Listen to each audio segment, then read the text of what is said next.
@1seek UPSC आप कराओ। तो चलिए शुरू करते हैं अपने यूपीएससी के प्रीलिम्स की तैयारी। Consider the following statement regarding the Kalu river.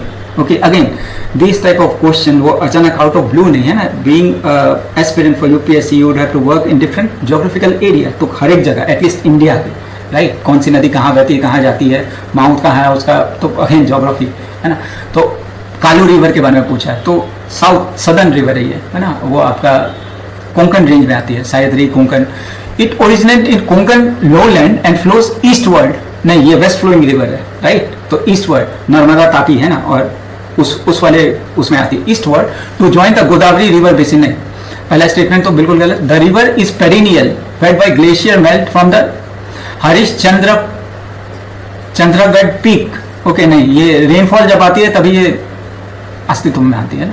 Third है, it forms a part of west flowing river system of the Konkan region. बिल्कुल सही, वेस्ट फ्लो पे होती है। The river basin is located within the arid ecological zone with sparse vegetation. रुकेगा, right. How many of the above statement are correct? तो उसमें पूछा 1 2 3 4। Okay, तो इसमें ऑप्शन है एक ही सही है। स्टेटमेंट 1 इनकरेक्ट है क्योंकि वेस्ट फ्लोइंग है ना। River originate in Deccan plateau near Harishchandragarh in Sahyadris and flows westward into the Konkan region. It does not flow eastward और गोदावरी का, है ना।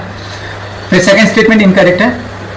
Kalu river is a monsoon fed, बताए ना, रेनफॉल से होता है रेदर देन की वो परमानेंट है ना। Non perennial river, not glacial fed, है ना। फिर आपका थर्ड स्टेटमेंट करेक्ट है। Kalu river originate in the Sahyadri range and flows westward event, वो तो देखना चाहिए ना। ड्रेनिंग इन द उल्हास, ये भी याद रखिएगा ना।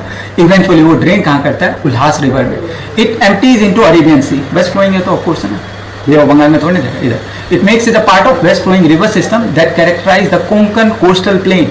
The river is typically swept and have short course, छोटा सा नदी। स्टेटमेंट 4 इनकरेक्ट है। The river flows through the western घाट, specifically Kalsubai Harishchandragad wild life sanctuary. तो again Kalsubai Harishchandragad wild life sanctuary which is rich ecological zone with high rainfall and dense forest. The area is known for its biodiversity not being arid।